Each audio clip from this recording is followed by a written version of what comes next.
सांगली जिल्हा परिषद सभापती निवडी 1 एप्रिलला इच्छुकांची मोर्चे बांधणी. आघाडीच्या नेत्यांकडून राजकीय हालचाली सुरू. युतीकडूनही रणनीती.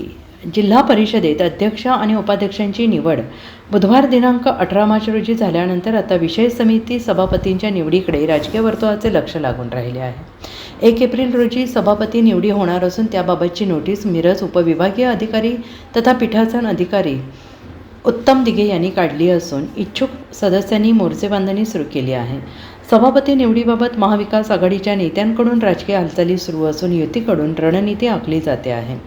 जिल्हा परिषद निवडणुकीत भाजपला मोठा धक्का बसलेला असून आघाडीने एकजुटीने अध्यक्ष उपाध्यक्ष पदे जिंकली आहे. मात्र शिक्षण, आरोग्य, बांधकाम, अर्थ, समाज कल्याण, महिला आणि बालकल्याण, पशु, कृषी संवर्धन अशा समित्यांवर 4 सभापती असतात. या पदांसाठी इच्छुकांची संख्या जास्त असल्याने नेत्यांना संतुलन साधावे लागेल. अध्यक्षांकडे स्थायी आणि जलव्यवस्थापन समित्या तर उपाध्यक्षांकडे 2 समित्या असतात, पण प्रमुख समित्यांवर सभापतींचा प्रभाव असतो. सभापती निवडीसाठी आघाडीच्या नेत्यांकडून राजकीय हालचाली सुरू असून प्रत्येक पक्ष आपल्या कार्यकर्त्यांना संधी देण्याच्या प्रयत्नात आहे.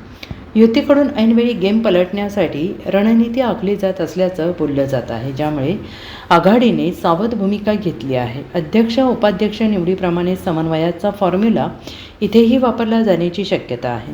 सभापती निवड ही जिल्हा परिषदेतील सत्ता संतुलन ठरवणारी असल्याने या पदांमुळे समित्यांवरील नियंत्रण मिळते, ज्यामुळे विकास कामांचा मार्ग मोकळा होतो. इच्छुक सदस्यांनी आपापल्या नेत्यांकडे मोर्चे बांधणी सुरू केली असून नाराजी टाळण्याचे आघाडीसमोर आव्हान आहे.